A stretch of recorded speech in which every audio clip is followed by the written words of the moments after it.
各位觀眾大家好，又係明報530新聞時間，今日5月6號星期一，歡迎收睇。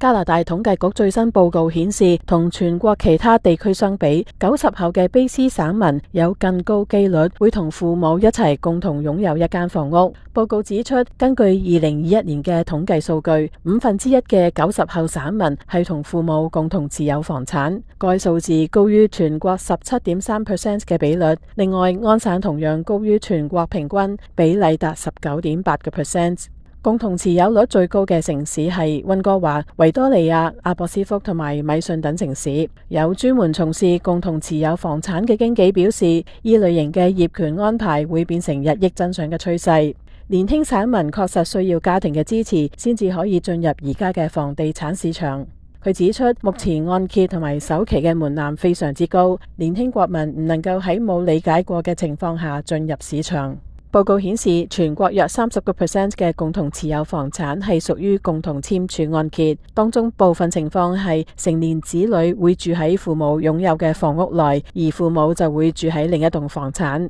統計局又指，移民父母更有可能同成年子女共同擁有房產。全國近一半嘅共同擁有房產案例中，父母係出生喺加拿大境外。喺溫哥華嘅情況中，76.9% 共同擁有房產嘅父母係移民。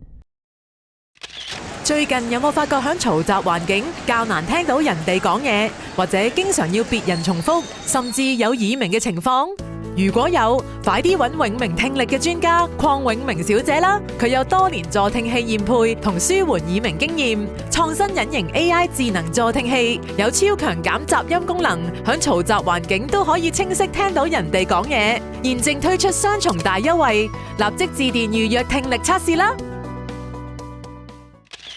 農曆新年想買優質養生產品，咁就要去港利行啦。佢哋唔只有優惠，花旗參仲係100%安省種植，仲有滋補養顏嘅燕窩盞系列，同埋豐富膠原蛋白嘅海參添。多款產品都有精美禮盒裝選購，仲有更多產品可以到列治文時代廣場門店選購㗎。港利行連續12年成為加拿大安省花旗參指定經銷商，而家更有網上服務，喺網站訂購就送貨到全加拿大及全中國。養生健康首選港利行。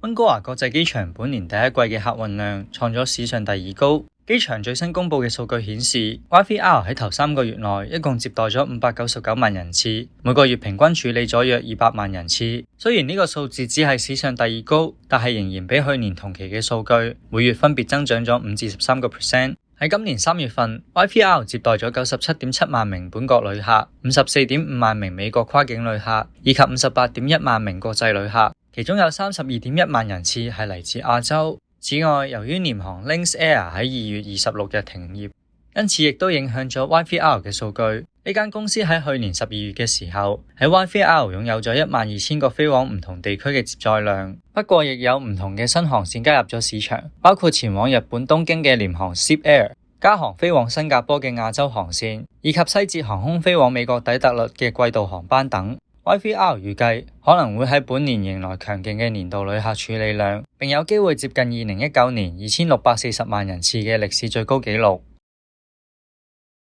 Vancouver First Realty 佳域地產 The Winning Team 係大溫地區一支得到客戶信賴嘅出色團隊，因為有超過30年地產豐富經驗嘅 Winnie Lam 林太，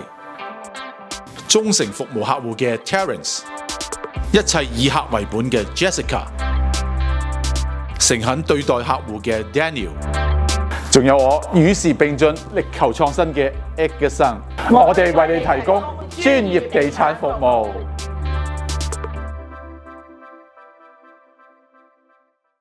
當你覺得聽力越嚟越差，同人溝通有困難嘅時候，有冇諗過一對配得好嘅助聽器可以幫助你重拾與人溝通嘅樂趣？嚟 Lansdowne Centre 嘅卓能聽力中心揾經驗豐富嘅李志廉博士傾下，佢唔單止提供全面專業聽力服務，更可以為你配翻一對合適嘅助聽器。而家嘅助聽器優惠高達7折，仲有機會攞埋一個高清電視盒，優惠期有限，快啲打個電話俾卓能聽力中心預約啦！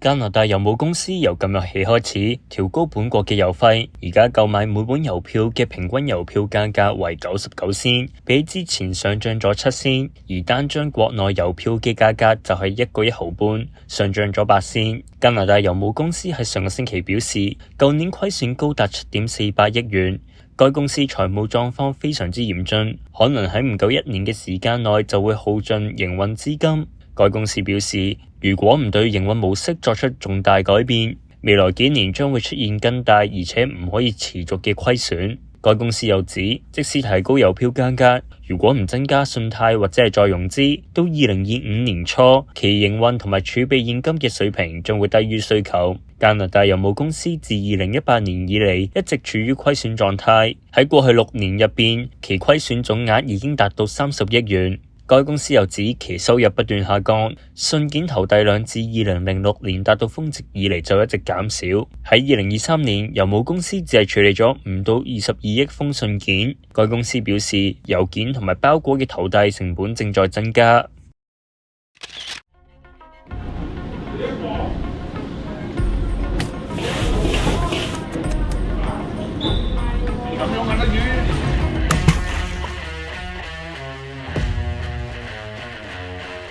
百家店祝各位媽媽母親節快樂！喺5月26號星期日，百家店將會再次聯成 The Big Fan 舉行只唱廣東歌歌唱比賽準決賽及挑戰賽，歡迎任何人士報名參加挑戰。詳情請掃 QR Code 報名或了解更多。百家店情懷不變，老地方見。